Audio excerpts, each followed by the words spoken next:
Mamushkos es una charla a dos puntas, una comunión de historias, lecturas, sueños, proyectos y anécdotas sin rumbo fijo.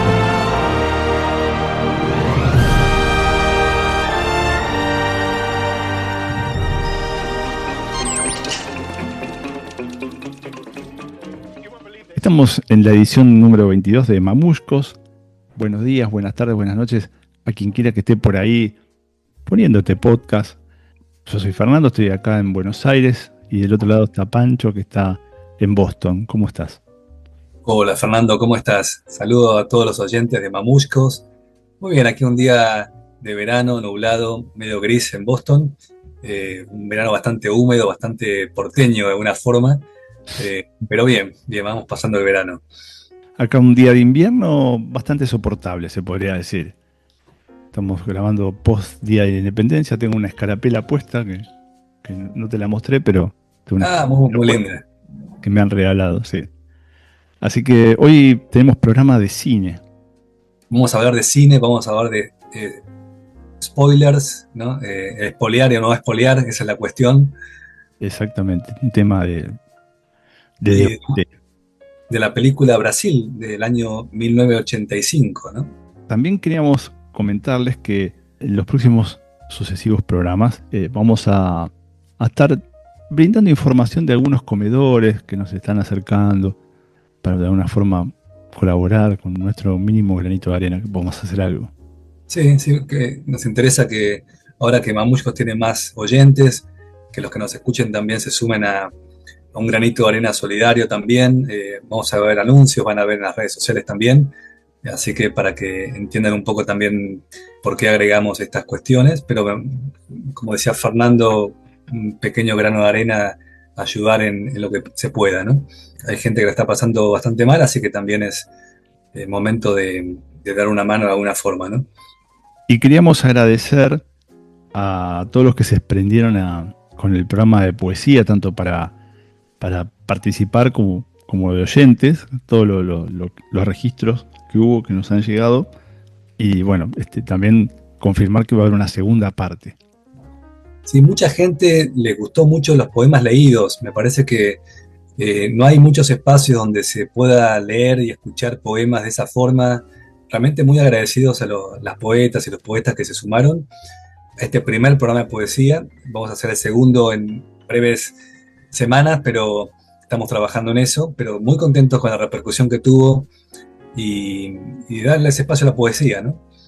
Exactamente. Y bueno, en pocos días vamos a estar haciendo este programa en vivo con la presentación de nuestros libros acá en Buenos Aires, en San Telmo, la librería, la cooperativa La Libre, que es Chacabuco 917, ¿verdad? Exacto, sí. El lunes 21 de julio a las 17:30 horas, están por demás de invitados para participar.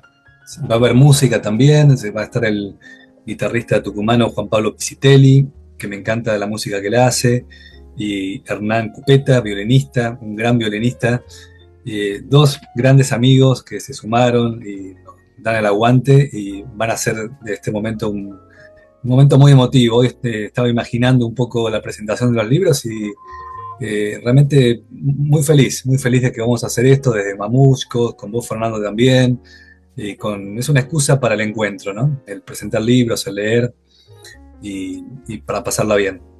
Una hermosa excusa. Y por último, y ya a punto de empezar el programa con Emiliano, Pancho tiene también unos saludos muy especiales para una gente que tenemos muchas ganas de hablar y que se va a dar en los próximos meses. Sí, me gusta cómo Mamushkos se va extendiendo, ¿no? Por Argentina y por otros rincones de Latinoamérica. En este caso vamos a llegar a México porque me conecté con Alejandro Lazzarini, es el director de los coros municipales infantiles y juveniles de Jalisco, México. Entonces le mandamos un gran saludo a él y a los niños cantores de Tecolotlán, Jalisco, México, que están haciendo un gran trabajo, trabajando con la voz, trabajando con canciones desde el coro. Y recién le dejaba unos mensajes a Alejandro hablando de la importancia de trabajar desde la cultura, ¿no? En esta época tan tecnológica, que no es que está mala la tecnología, pero también queremos mantener lo otro, ¿no? La la lectura, el canto, la música, ¿no? Y bueno, realmente un trabajo hermoso que están haciendo y nos encantaría hacer un programa con los niños cantores de Tecolotlán. En el futuro, posiblemente en el mes de septiembre, estamos con la agenda cargada en Mamushkos, pero nos encantaría hacer un programa con ellos, así que vamos a estar hablando. Un dato interesante, esta palabra que me costó decir, Tecolotlán, me contaba Alejandro, que viene del náhuatl, del lenguaje náhuatl de México, que significa, tecolote significa búho. Entonces, Tecolotlán es el lugar de los búhos. Me parece un dato muy lindo, ¿no? Muy bueno, muy bueno. Bueno, qué lindo. Me encantaría conocer México. Tengo un apellido que es bastante mexicano, mi segundo apellido. ¿Cuál es? Juárez. Juárez. Así que, Bien, bien. bueno, empezamos. Mi apodo es muy mexicano también, Pancho, ¿no? Es verdad. Qué bueno, cualquiera que nos inviten a México como a Muscos, vamos encantados a llevar nuestro podcast para allá, ¿eh? Hacemos un especial que se llame Pancho Juárez. Arrancamos con Mamushkos, episodio 22.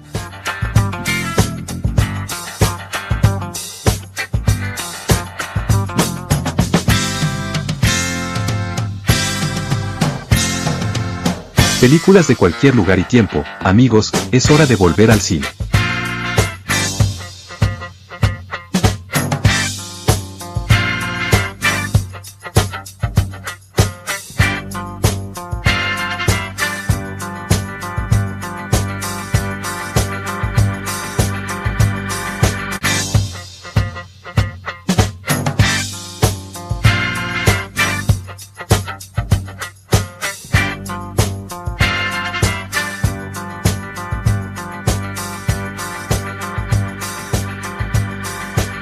Estamos con Emiliano Geliceo. Gelicé, ¿no? Hola, amigos, gracias. Gelicie, gracias por la invitación nuevamente, muchachos. Apellido croata, Gelicie. ¿Ah, sí? Si mal no recuerdo, ¿cierto? Sí, porque sabés la historia. Es un apellido que parece francés, pero en realidad es un falso francés. Es Jelicic. Por la calle te dicen, ¿qué te haces el francés, Gelicie? Claro. Y yo explico que era Jelicic. Ah, croata. Jelicic. Croata. Sí. Ahí suena mucho más sofisticado todavía. Sí, pero no es afrancesado como él quiere el agente. Como diría Carlos Pañi, ¿no? Gelicé. Scioli. Sí. Es la típica historia que le cambiaron el apellido en el puerto, Emiliano.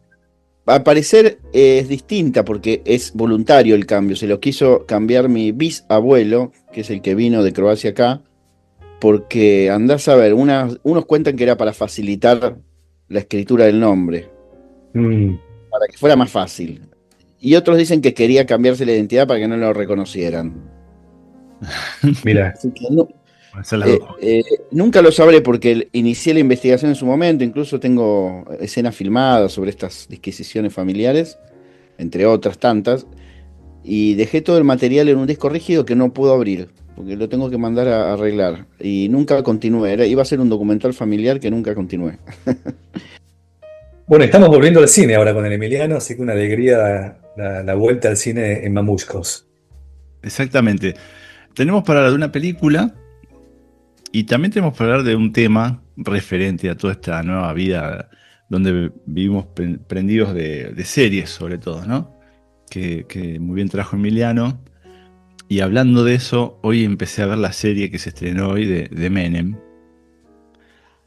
¿Querés que te cuente el final?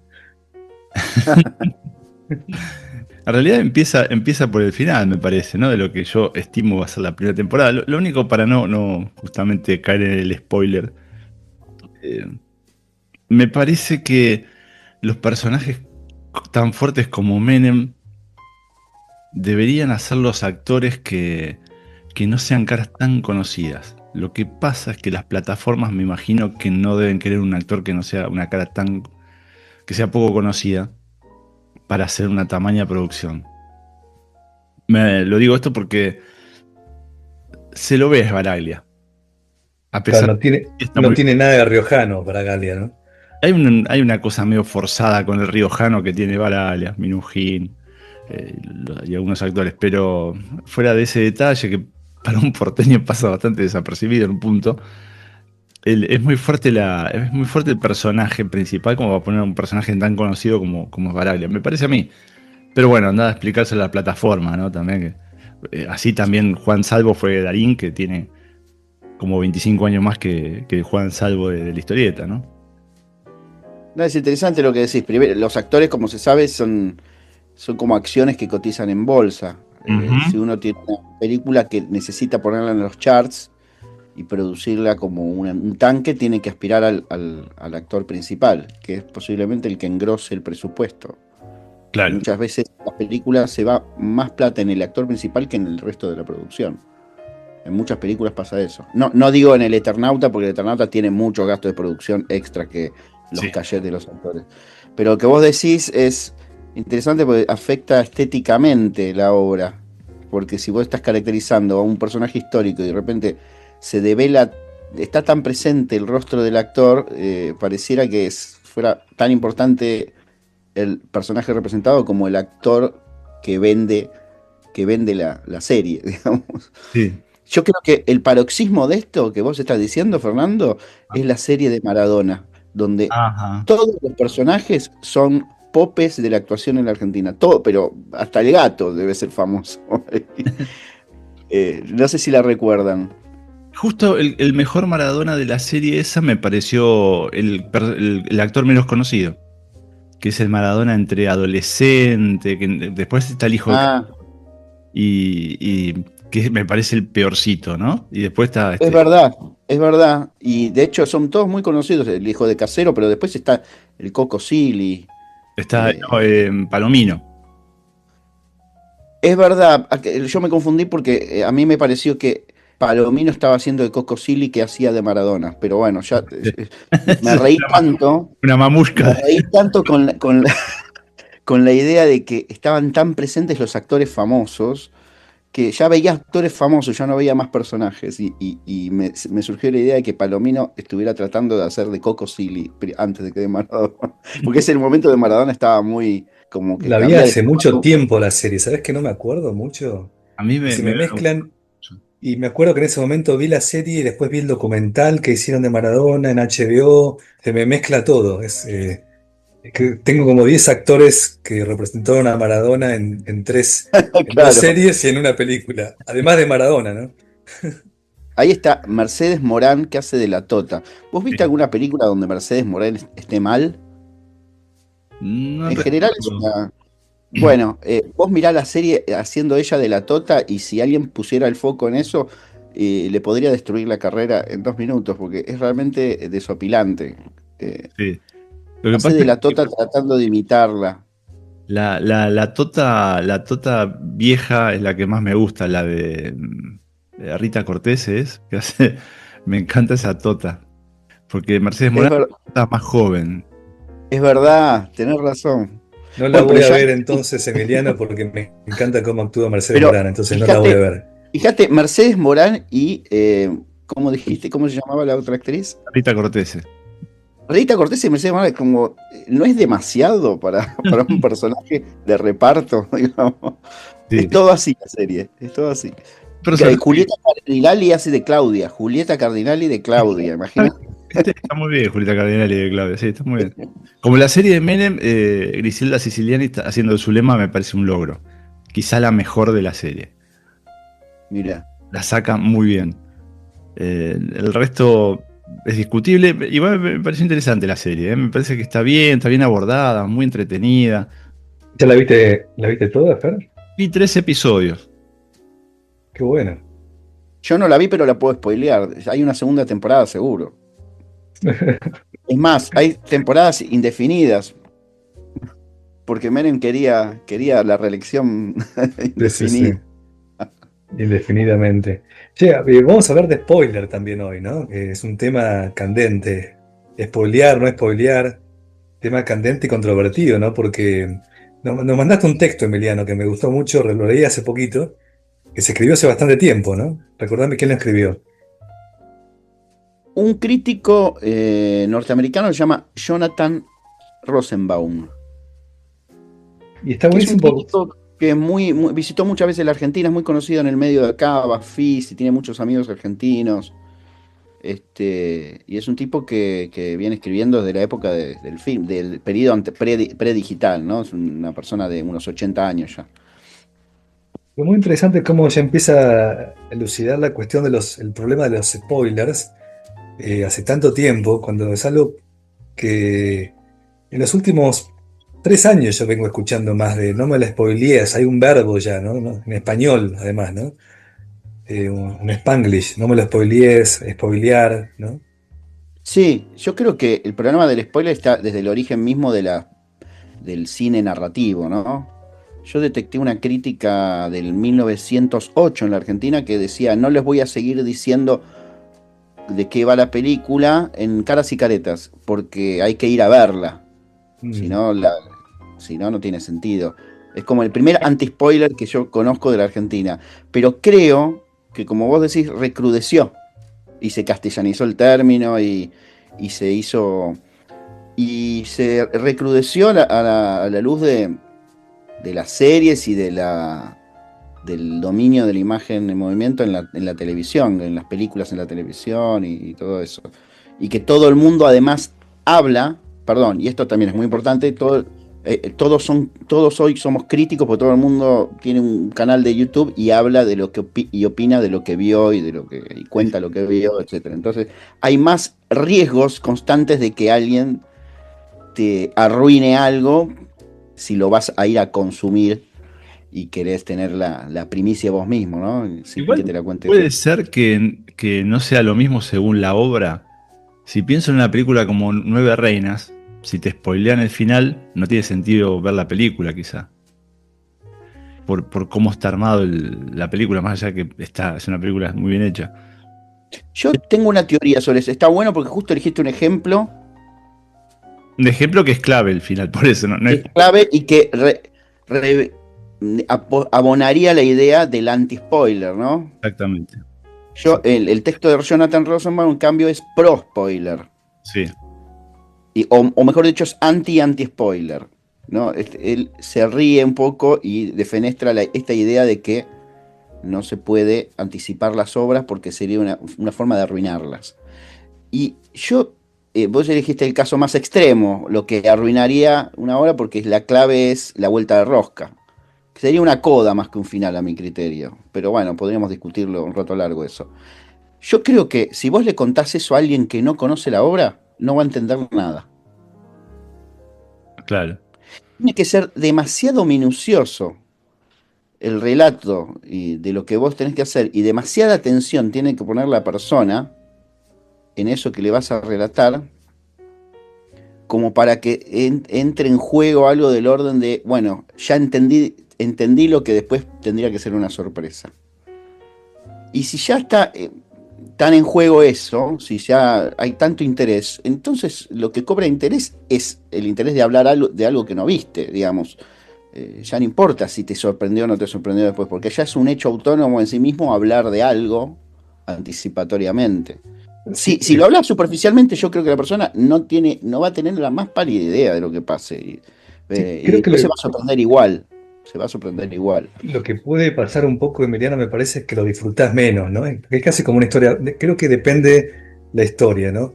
Pienso en un cuento o pienso en una serie policial, si te cuentan en el final quién es el que hizo el crimen o esta cuestión, y medio que te lo arruina. Y en otras historias, pienso ahora, mencionaste Nueve Reinas, pienso la película que fue medio la contracara de esa época, que fue La Ciénaga. Si en La Ciénaga te cuentan el final de que el pibito se cayó de la escalera y no se sabe qué pasó, no pasa nada, porque no te dice nada de la película, tenés que verla igual. Pero en Nueva Reina sí, en Nueva Reina es medio que te la caga porque tenés el final que es clave para la historia, ¿no? Y hay cuentos donde te velar el final medio que te arruina el cuento, y hay otros cuentos que no, que lees el cuento y si por más que te cuenten el final, lo disfrutás ustedes dicen que al leerlo, ¿no? Hay situaciones más propicias para arruinar que otras, que son los relatos de enigma, ¿no? Donde hay un remate, sobre todo, porque los relatos de enigma tienen una develación final. Yo incluso ahí disiento con esa idea, porque eso va, estás dando por sentado que el lector, el espectador, es un consumidor, es una palabra horrible, pero es un consumidor al que le importa más el argumento que la forma de resolución del argumento. Sí. Es lo que dice Jonathan Rosenbaum en un momento. La idea del anti-spoiler es permanentemente da por sentado que es más importante el argumento que la forma, que los procedimientos y las formas de resolución de los procedimientos. Entonces, si depende qué te interese a vos, a veces saber el final y saber quién es el asesino es un momento propicio para reflexionar sobre cómo procede el engaño, en este caso, en una forma narrativa policial, por ejemplo. Vos desde la primera página tenés una óptica diferente para ver cómo resolvió el tema de las expectativas y de la resolución de esas expectativas, ¿no? Estaba pensando en algo peor que, a ver si me siguen en esto, pero de tanto sean series sobre todo y en películas, yo me animaría a decir que el 90%, a medida que las vamos viendo, se auto-spoilean. Sabemos lo que va a pasar. Tiene que ser una obra realmente original, creo que no abundan muchas, para no saber para dónde va y que no incurra en ciertos clichés.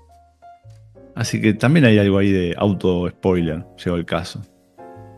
Claro, la obra de Hollywood clásica, la narrativa clásica, da elementos anticipatorios que hace producir inferencias. De hecho, está estudiado, ¿no? Para los que escribimos, por ejemplo, de los superhéroes, hay un llamado externo, hay una ayuda, que sería un Gandalf, ¿no? Sale de su comarca, va a otro lugar y el personaje tiene que haber cambiado. Y está estudiado hasta en tiempos cinematográficos eso. Eso se llama narrativo representativo institucional. Son formas totalmente convencionales. Que la comedia de amor supongo que se apoya sobre lo mismo, digamos, ¿no? Una comedia romántica, claro, en los 90. Pero por eso depende primero qué tenés enfrente, de qué libro y qué película, y después qué actitud tenés frente a eso.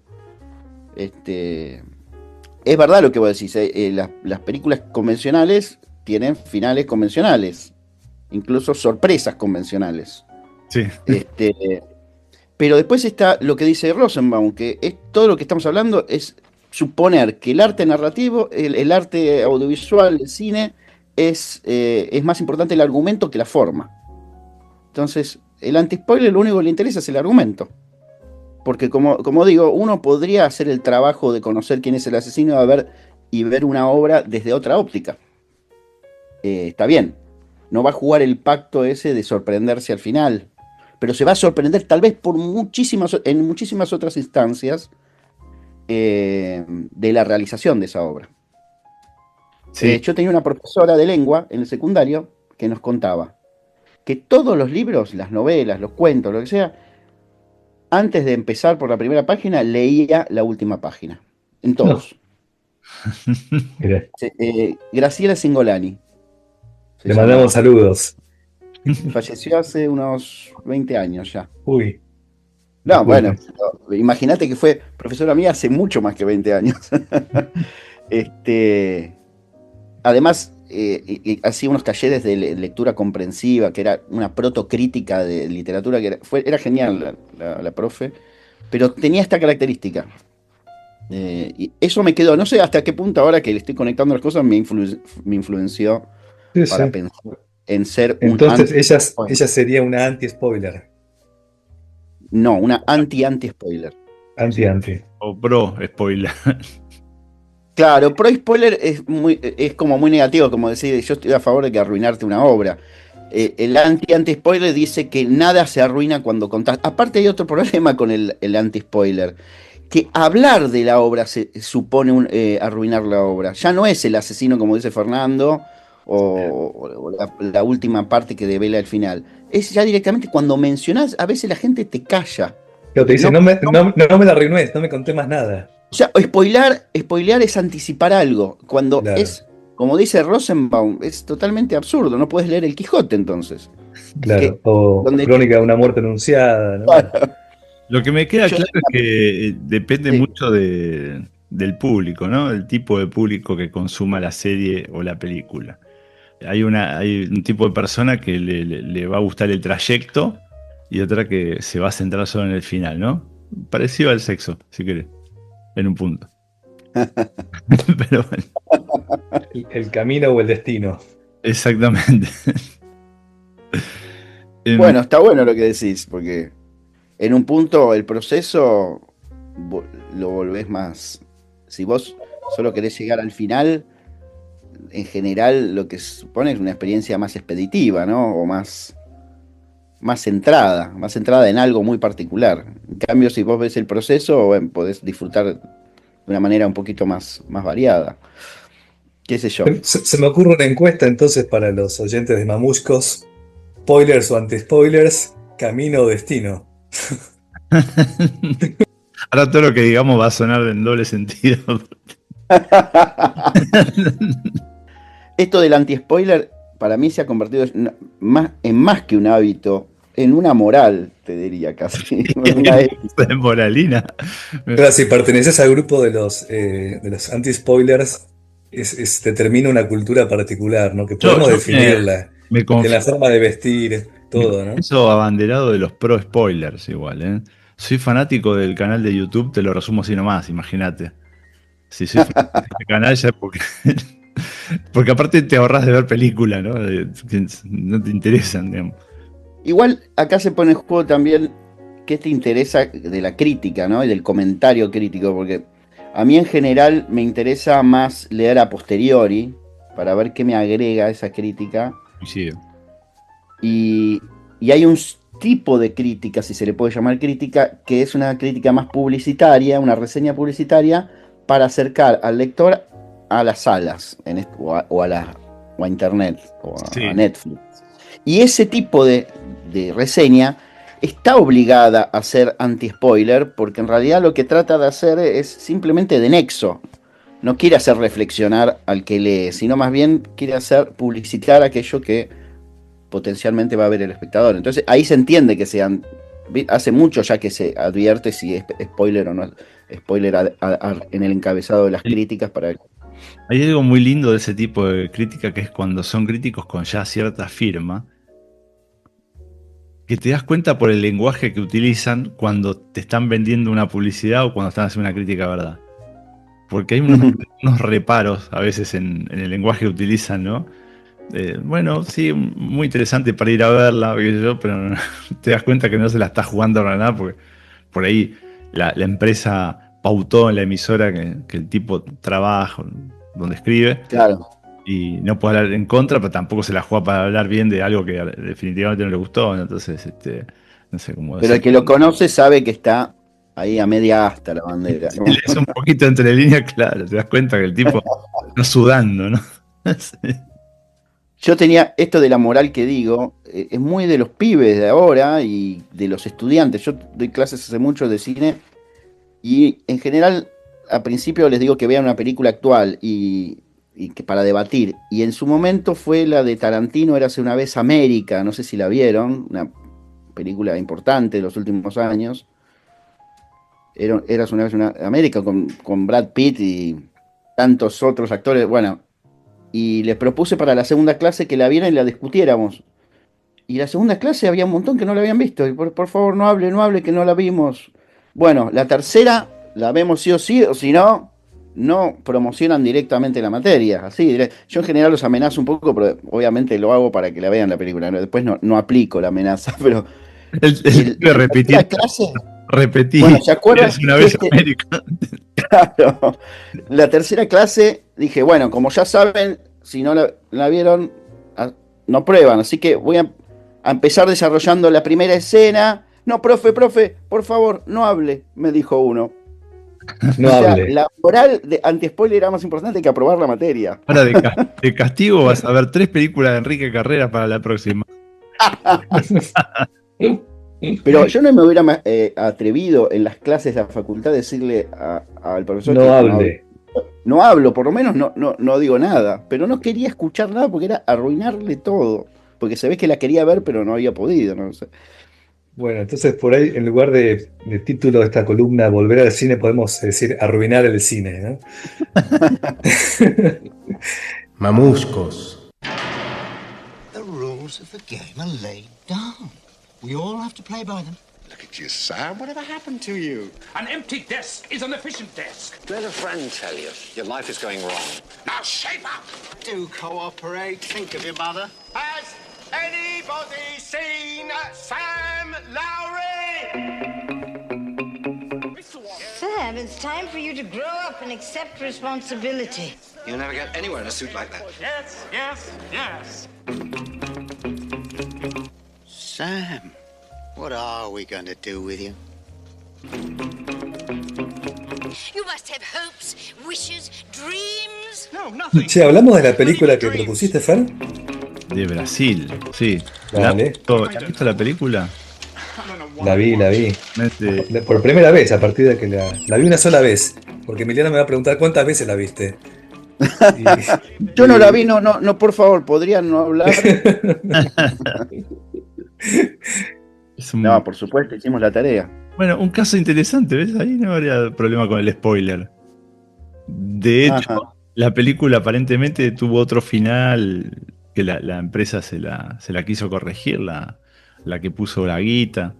Y el director. Danos un pequeño resumen de la película sin spoilear. Del Contanos año cómo 86. llegaste a esta película, Fer, y algo de esta película, datos perlitas, ¿no? Tengo un amigo, se llama León, que ahora vive en Bariloche, que a lo largo de los años, siempre que me ha recomendado una película, acertó. Me hizo ver Belleza Americana en su momento, que es una película para mí clave. Y yo no miro mucho cine afuera, he visto mucho cine nacional, pero. Y cuando se trató de Brasil, me dijo, mirala que es un flash. Y creo que había empezado porque tiene una escena con un perro, que es una escena que pasa muy, muy desapercibida, pero que a nosotros nos significaba mucho en ese momento porque éramos paseadores de perros. Y todo el tiempo la gente, viste, reclamando, no, levanta la caca. Y hay una escena en Brasil donde hay un perrito, creo que es un bulldog francés, que tiene en el culo un tapado con cinta scotch, digamos. Me acuerdo, sí. Y un poco empieza por esa escena la historia de ver la película.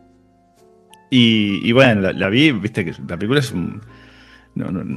Tenés que estar con un ánimo especial para verla por otro lado, ¿no? Es una especie de 1984, así. Bueno, un dato interesante es que el director, ¿cómo se llama? No me acuerdo ahora. Terry Gilliam. Basó la película en el libro que me pareció interesante, ¿no? Se puede hacer una película basada en un libro sin leerlo. Porque, claro, un libro que se habló tanto, quizás, que no hace falta ni leerlo, ¿no? Hablando de spoilear, ¿no? Y le salió un año después de 1985, o sea, la película, sobre un año después del año que Orwell lo utilizó para esa distopía, ¿no? ¿Es distopía o cómo llamarlo? No sé. Es una historia distópica ambientada en un futuro que no se entiende bien qué es, pero si bien tiene cosas que por ahí le quedaron viejas a la película en un punto, que tienen al mismo tiempo una belleza, te marcan cosas que después terminás viendo, ¿no? Una burocracia. Bueno, ni hablar del momento que estamos pasando en el mundo, ¿no? Como que le queda muy bien esta película también, ¿no? Una especie de. No es un gran hermano, pero hay ahí un poder central que todo lo vigila, ¿no? Así que va por ese camino la película, y esta cosa de autoritarismo, del avance de las fuerzas sobre. Y también la otra cosa muy fuerte de la película es la naturalización de la violencia. De ancianos, de niños, ¿no? Como que se naturaliza eso. Creo que es otra de las cosas que me llama la atención comparándolos con esta época, ¿no? No sé cómo la vieron ustedes. Sí, vi todo lo que están diciendo. Con respecto a 1984, no sabía que él decía que no había leído el libro. Yo entiendo que tiene una relación con el libro 1984. No lo veo como una adaptación, ¿no? No. De hecho, uno de los títulos posibles era que se llame 1984 y medio. Genial. Sí. Julio de 1984, más o menos. Sí. Claro. Yo le veo mucha relación con el mundo burocrático y la distopía de ese libro, pero le veo mucha relación con otras películas, por ejemplo, porque no solo es ese retrofuturismo de la peli, porque no es un futurismo cibernético, ¿no? Es un futurismo que agrega cosas viejas al futuro. Sí. Incluso tiene mucha relación con el diesel punk y una serie de subgéneros. Estuve leyendo el steampunk, una serie de géneros que usan muy de los 80 esos géneros. Elementos de motores, digamos, tuvo una estética de las tuberías y todo eso, y de la metal mecánica, y que la hace ya muy distanciada en su momento. Ya en el 86 se habrá visto como retrofuturista, ¿no? Por más que quizás lo viejo que se vea hoy, para los ojos de hoy, es el aspecto digital, porque cuando aparecen las computadoras, lo digital es prácticamente inexistente. Claro. Porque recién estaban empezando a popularizarse las computadoras. Pero después todo lo demás, yo creo que ya en esa época se veía como algo viejo, porque es la intención, ¿no?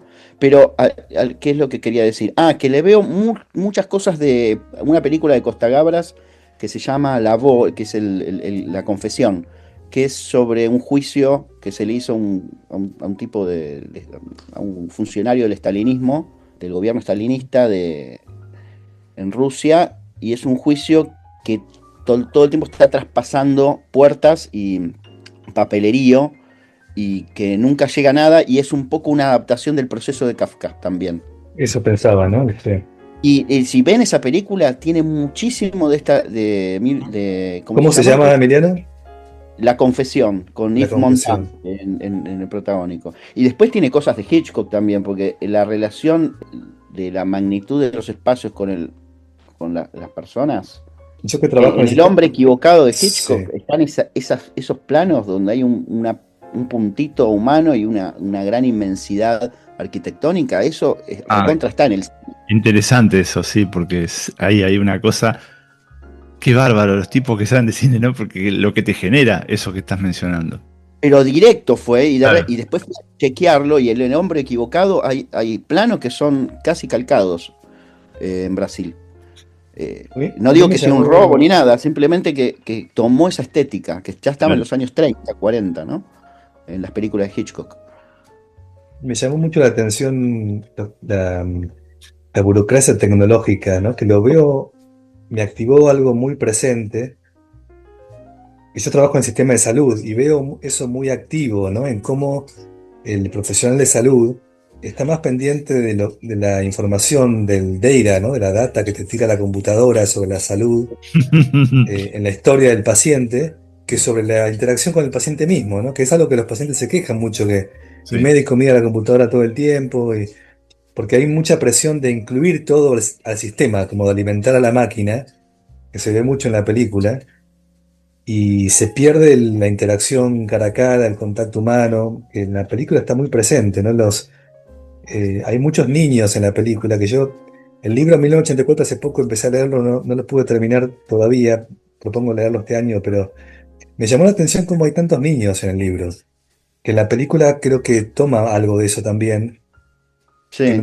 Muestra un poco decías como crueldad, Fernando, ¿no?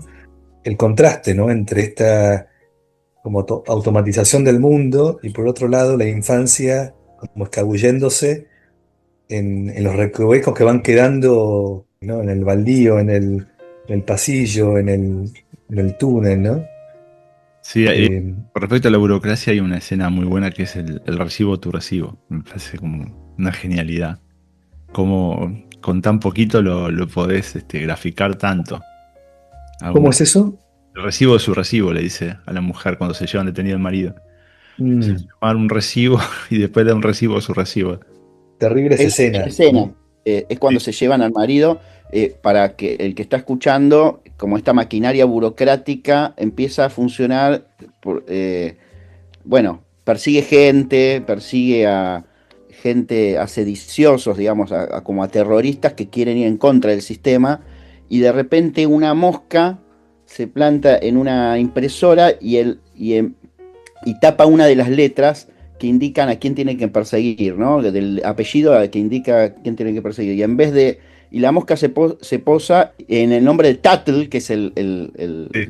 terrorista, y se deja leer Battle, y Battle es el hombre equivocado que terminan matando, que es este que nombró Fernando, por este problemita de la mosca que se posa ahí, ¿no? Entonces, la burocracia es tan fuerte que sigue rodando y sigue rodando su propia equivocación. Pero la historia es de un error, digamos, el error que van a buscar al tipo equivocado, ¿no? Exactamente. El conflicto en sí mismo empieza con este error, ¿no? Que la película empieza antes, pero cuando se arma el quilombo es cuando van a buscar a este tipo equivocadamente por el error de una mosca en la impresora. Y ahí es donde el protagonista, que es un burócrata de poca monta, aunque hijo de una millonaria, Sí. que es el personaje de Vincent Price, se enamora cuando va a la casa a cumplir su tarea burocrática, a la casa de la víctima, la familia que es la víctima, se enamora de la mujer que vive arriba del departamento. Tengo La película una pregunta que leí una crítica sobre el asunto de la película del personaje Vincent Price y del personaje de la chica rubia esta de la cual se enamora, ¿no? Y la crítica decía que el personaje él es medio flojo, pero más flojo aún el de la chica, que me pasó que yo tampoco me enamoro, necesitaba enamorarme yo. Y lo que no me logro dar cuenta es si es que el personaje realmente no enamora o es que lo estoy mirando con los ojos de hoy a una película que fue filmada en los 80 y que por ahí ese personaje en los 80 me hubiese enamorado. ¿Cómo lo ves vos eso? No sé si lo pensaste. sí, pensé que la atracción que él siente casi embobado con el personaje es una atracción que está trabajada desde el punto de vista muy imaginario. Nunca se sabe si es real o ficticio. De hecho, si te imagina cosas. Y no, la película, para contestar lo que decís, no logra producir hacer traspasar esa atracción. Eso estoy totalmente de acuerdo. Eso tiene que ver con modalidades de representación, más que nada. Es una película en un punto distanciada, fría, en ese sentido. Así que estoy de acuerdo con lo que decís. Pero igual él trabaja sobre la ilusión del amor. Entonces, él se imagina, todas las cosas se las imagina en sueños. Va al lado ahí, como Ícaro, y la defiende a ella. Y después, en la realidad, no es muy diferente a como es en los sueños de él. De hecho, el personaje muere 2 veces. Es muy gracioso eso. Ah, no me di cuenta de eso. Muere 2 veces. Y la primera vez que muere, simulan la muerte y ella le dice algo que no sé si recuerdan. Hacé necrofilia conmigo. Ah, sí. Porque ella Eso, supuestamente está muerta. sí. Y el personaje Es una frase fuerte esa, de la peli. El personaje de la madre es alucinante. Con mucho humor también, ¿no? Sí. Sí, mucho humor. Burlándose un poco del amor, de esta imaginación. Estaba leyendo que esta película es parte de una trilogía de la imaginación, le dice. Parece que hay otras 2 películas más del mismo director que trata el tema de la imaginación, que en este caso aparece en este personaje alado que mencionaban, pero de una forma medio burlesca también, ¿no? Sí, mucho humor, entre tonto e irónico, de todo, ¿no? Humor paródico, satírico, también medio bobalicón por momentos, porque el personaje es medio bobalicón. Sí, porque la parte onírica es medio vulgar en un punto, ¿no? Como grotesca. Cuando está sobrevolando, digamos. Totalmente. Aún con los recursos de la época se podía hacer algo más creíble o mejor, digamos. Creo que es a propósito de ese efecto de esa especie de esos ambientes, de esos edificios, no sé. Claro, y aparecen como esta burla a la imaginación. No sé si burla necesariamente, pero por otro lado, en el otro extremo, los ataques terroristas, ¿no? Como la violencia que se impone para romper lo que se arma. Entonces pienso en la imaginación o esta violencia como los dos opuestos, ¿no? De cómo luchar contra ese sistema, ¿no? Sí, él se quiere escapar del sistema siendo parte integrante del sistema. Se quiere escapar y empieza a sufrir eso y ella es una vía de escape. Pero lo interesante es que él termina, el sedicioso, ¿cómo se llama? El terrorista, a quien no persiguen porque se termina escapando, se hace amigo de él. Y el terrorista los rescata a ellos. ¿no? Hay una visión ahí pro guerrilla, por un punto. Imaginación al poder. Y este terrorista es nada más ni nada menos que Robert De Niro. Sí, exacto. Que es muy curioso porque se conecta con lo que decía Fernando al comienzo. Es muy curioso que Robert De Niro esté prácticamente tapado en toda la película. No se le vea la cara. No sé si al principio se ve un poco, pero después está tapado. Entonces utilizan un super actor que ya en el 86 era un super ya actor. Ya lo era, eso te iba a preguntar, ¿ya lo era? No, lo recontra, era, había actuado en toda la película de Coppola. Sí, venía a hacer el éxito ¿cómo se llama? Voy a decir, había hecho Scorsese, Coppola. Scarface. Era como el Darín norteamericano. Sí. Ponele. ¿Sabes que lo amé más a De Niro por la historia de esta película? Porque el tipo dice que no suele ir a promocionar películas.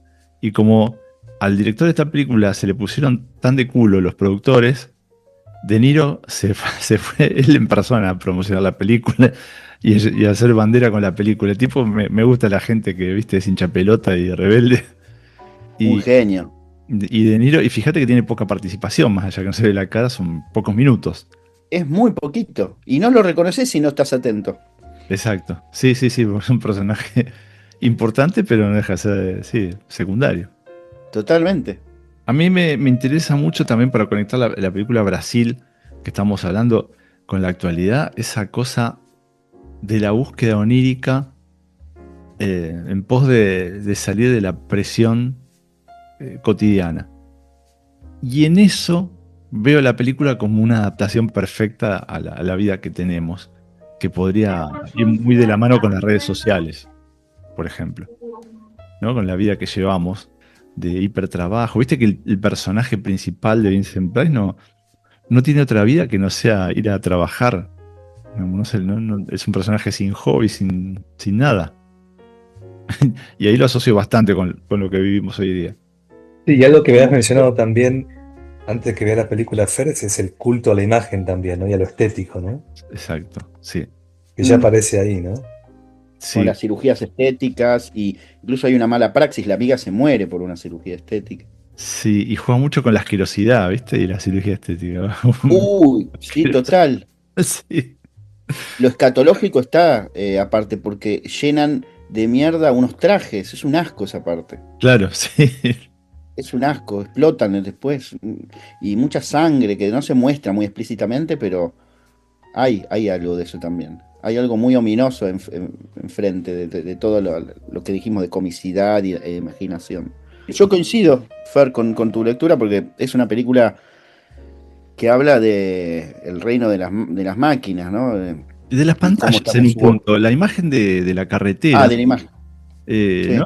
Que está como lleno de carteles que te tapan ver el resto. Y inclusive en la imagen esa donde hay un ataque terrorista al restaurante, que ponen un biombo y siguen comiendo como si nada, ignorando lo que pasa al otro lado, ¿no? Todo el tiempo hay como una cosa de pantalla.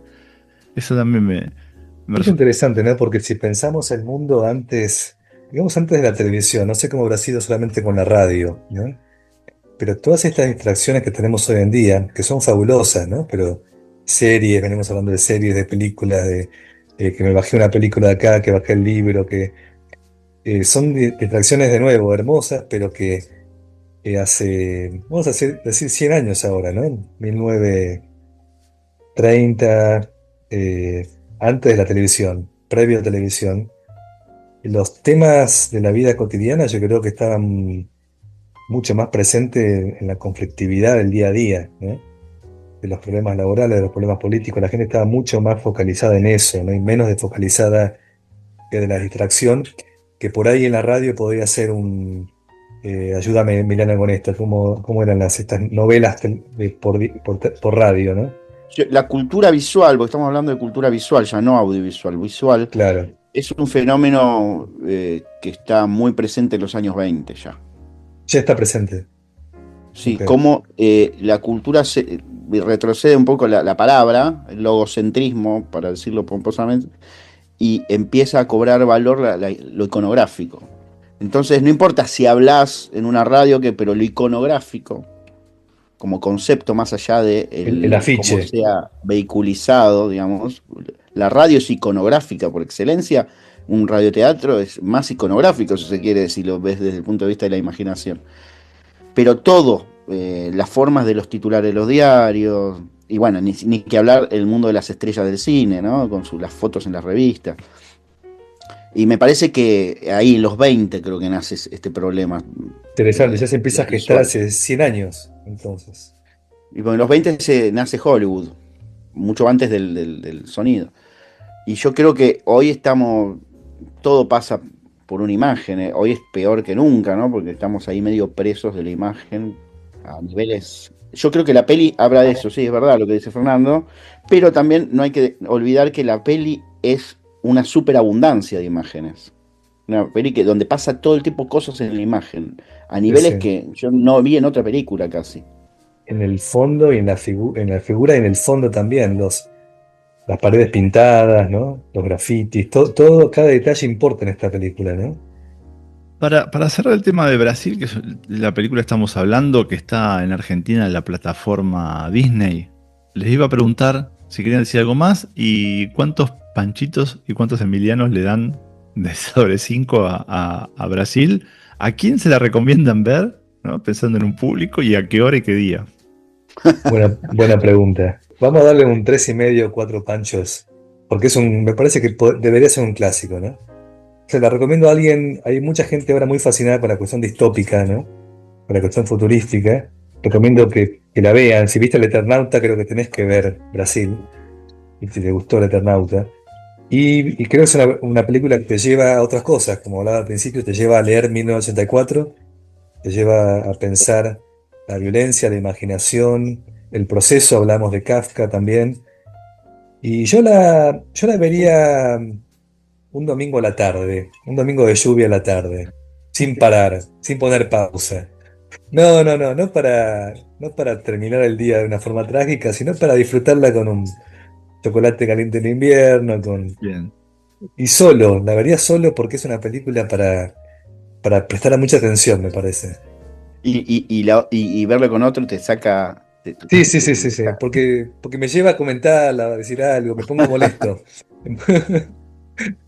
Bueno, yo confieso que por estas cosas de la superabundancia o sobrecarga de imagen, confieso que la vi doblada, cosa que para mí es casi tan terrible como para los otros spoilearte una película, es terrible, pero dije, la tengo que ver doblada porque de esa manera voy a ver la imagen, si no, no la voy a ver, porque yo en inglés no lo manejo tan fluidamente como para ver la película sin subtítulos. No es tu caso, Pancho, me imagino. Pero la vi doblada, que es un sacrilegio, no las voces de los actores. Bueno, ahora Pancho nos sorprende, ¿viste? Y lo ve en doblaje gallego, ¿viste? Oye, tío. Bueno. ¿Y 3 panchitos y medio sobre 5 le diste?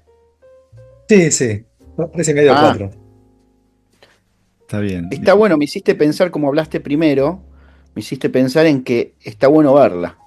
Porque es una ficción distópica, como dijimos, retrofuturista, bla, bla, bla, y hace juego con muchas otras, por complemento, oposición o lo que sea, para relacionarlas, porque una serie distópica en el 86 no era lo mismo que una serie distópica ahora. Y yo creo que está bastante fechada en este sentido histórico, porque habla mucho de la opresión desde un poder central, y típico de este tipo de ficciones, de antes, como la película que yo cité de Costa Gabras, ¿no? Que como si el poder ejerciera su dominio de manera directa en el individuo. Y hoy, hablar de esa manera sería un poco, no es distópico, sería poco verosímil, porque hoy la forma en que estamos presos o oprimidos o muy dirigidos por el poder es muy distinta a como era antes. Hoy el WhatsApp puede ser una forma de dominio, o sea, la adicción a las pantallas, esto que decíamos recién, o el control biológico sobre los cuerpos a partir de un celular que domina la agenda permanente de los individuos, hace que sea medio inverosímil pensar que el dominio es de un poder central que baja directo y reprime, ¿no? La moraleja sería que finalmente fuimos mucho más dóciles en entregarnos que no hizo falta tantas armas. Nos entregamos con el WhatsApp, con el Instagram, con la selfie. Bueno, vos lo dijiste mucho más sintéticamente y más elocuente. Es así, claro, tal cual. No necesitamos hasta que nos queramos revelar y bueno, ahí sí vendrán los palos, pero mientras no nos revelemos. ¿Cuántos Emilianos le ponemos? Y yo le iba a poner 2,5, pero ahora le sumo un puntito más por esto que dijo Pancho que me hizo pensar, porque las películas siguen haciéndose en la cabeza, así que le Bien. doy 3,5. Me gusta el concepto de se siguen haciendo en la cabeza las películas. Viste que le empezás a sacar cosas. Está bueno. Lo cual quiere decir que la película está bien. Si No, la película está buena. te sigue Está trabajando. buenísima. Y en la charla también se sigue dando, ¿no? Sí. En mi caso había pensado en 4 Fernanditos, que no tiene nada que ver con una bebida alcohólica. Y la asocio con una película que me gusta mucho, también distópica, que se llama V de Vendetta, ¿no? Creo que es la que más me gusta, las distópicas. Breve Vendetta. Sí, también. No la vi. Hay un gran hermano, un estado opresor. Nada, me gusta mucho esta película. A mí entiendo que no es una película fácil. Coincido con Pancho que está bueno verla solo, porque se te escapa, y apostaría que está bueno verla 2 veces. Pero bueno, eso queda ya en cada. Sí. Sí, dos cosas que son, es el elefante en el cuarto, ¿no? The elephant in the room, dirían por acá, que es el nombre, Brasil. No hablamos del nombre Brasil y no hablamos de que no hay actores minoritarios, son todos blancos, Es cierto. ¿no? Lo único que podríamos decir que es inclusivo es la mujer rebelde, ¿no? El poder de esa mujer ahí, la única rebelándose. Sí. Pero es Ajá. verdad, son todos blancos. Pero después el nombre de Brasil, como ligado a la imaginación, al imaginario de lo que era Brasil, de lo que es Brasil, la escapada, ¿no? A la selva, a la playa, pero la música también, ¿no? Brasil, Sutilmente. Sí. sí. Pero Sí, la llama- música. Brasil es por el tema ese que eligieron, que Claro. sí, es un clásico brasilero, ¿no? el escape a la imaginación, ¿no? Brasil. Es Acuarela de Brasil, se llama. Así se llama, mira. Es Bueno. un tema de Ari Barroso, muy recontra conocido, del año 39. Dejaré una encuesta también, a ver, ¿cuál es su Brasil a cada uno? ¿Cuál es esa vía de escape? Ese mundo onírico. Termina con el espacio, la imagen bucólica, Sí, que es totalmente ajena a la película. Es un escape que podría tener relación con esta música brasilera que tampoco tiene nada que ver con todo lo demás. No sé, algo externo, un punto de fuga. sí, la imagen bucólica es la que el estudio, la producción termina haciendo que sea el final real en una versión que hicieron para televisión, por la cual el director se pelea y De Niro entra en la disputa, ¿no? Querían hacerlo más amigable. Sí. Sí, una versión de 1 hora y media que hicieron. Mamuscos. Pensando en películas para el próximo volver al cine. Yo propongo, ya se los comenté, a mí me gustaría mucho hablar de cine iraní. Sé que a Emiliano también le gusta, no sé, a Fer también, ¿o no? Y bueno, lo veremos. Sé que Abbas Kiarostami, hay mucho material. Podemos ir pensando varios programas de volver al cine, ¿no? Me encanta porque dijiste cine iraní, pero no dijimos cine norteamericano. Dijimos cine iraní. Claro. El cine norteamericano no lo llamamos cine norteamericano. Es el cine. Es el cine, claro. Es como los blancos, es un poco como lo que decían de las minorías también, ¿no? Sí, exacto. Al puto amo no lo nombramos. Pancho debe decirle a las empanadas, debe decir empanada, no le debe decir empanada salteña. Bueno, claro, es verdad. Sí. ¿Tenemos algo más, Pancho? Estaría bueno hablar vamos a presentar nuestros libros, claro, ¿no? Vamos a presentar, bajo el paraguas de Mamuscos, vamos a presentar nuestros libros en una librería llamada La Libre en San Telmo el 21 de julio. Y a las 17:30 en San Telmo, todos están invitados, todos los que quieran venir. La idea es encontrarnos, compartir, leer un poco de poemas, de los cuentos, ¿no? De gorriones, de las anécdotas repletas de gloria. Y bueno, una excusa para encontrarnos, ¿no? Voy a estar por Buenos Aires unas semanitas, así que muy contento de visitar y con la excusa del libro de encontrarnos, ¿no? Exactamente. Y por ahí hasta tenemos suerte y compartimos algo comestible también en la presentación. Pero bueno, unas empanaditas de entonces harina. voy. Sí. ¿Se puede ir con Pero- chicos, Pancho? Sí, sí, Sí, por supuesto. sí, obvio. Buenísimo, entonces voy con Oli. Genial, genial, buenísimo. Con chicos, con chicas, con lo que quiera. Sí, la dirección es Chacabuco. A ver, 17 creo que es. sí, y va a haber música también. Vienen dos grandes amigos músicos y grandes personas. Uno es Juan Pablo Pisitelli, músico tucumano, que va a tocar la guitarra. Tiene muy lindos discos en Spotify, los recomiendo. Y también Hernán Cupeta, es un gran violinista, toca en Quilmes, en La Plata. Bueno, ya vamos a andar representándolos, pero nos van a acompañar a hacer el aguante con su violín, con su guitarra, va a estar muy lindo. Así que ojalá que puedan venir, los esperamos cuando quieran venir entre las 17:30 y 20:30, ¿cierto, Fernando? Más o menos. Sí, más o menos, sí. 2 Más horitas. o menos por ahí. Podés pasar, saludar, encontrarnos. Aclaremos, la librería, la verdad que es una librería preciosa. Van a encontrar un montón de material muy interesante que no responde a las grandes editoriales. Es bello el lugar y es muy interesante y muy variado lo que tienen. Así que vale la pena ir y bueno, y vernos a nosotros también, ¿no? ¿Por qué no? Sí, me gusta porque Ahí está. la librería no se presenta como una librería, sino como una cooperativa cultural. Me gusta esa idea, ¿no? Bueno, esto fue el episodio número 22 de Mamushkos, con la visita que ha engalanado el sonido de este podcast de Emiliano Gelise. ¿Cómo es la pronunciación, Emiliano? Gelicie. Ahí está. Bien literal, Gelicie. Gelicie. Ok. Muchas gracias. Tengo muchas ganas de volver a hacer columna de cine. Me reinteresó desmenuzar películas. Está buenísimo. Y hace tiempo que no nos encontrábamos, prometimos frecuencia, no lo logramos. Quedó una película picando que había recomendado Emiliano, una que ganó el Oscar, ya ni me acuerdo cuál era. Anora. Anora de John Baker. Anora.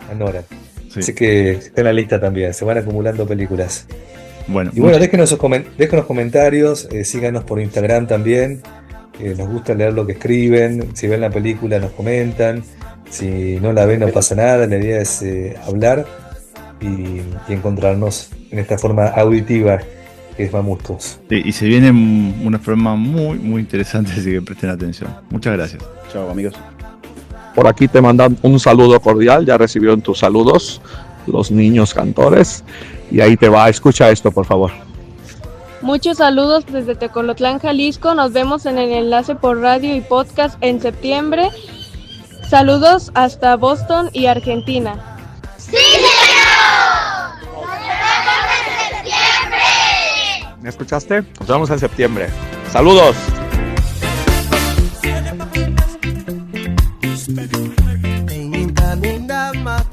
Mamushkos es un podcast producido, editado e ideado con mucho amor por Pancho Matorras y Fernando Pérez Juárez. En la locución, Ignacio Garabuzo.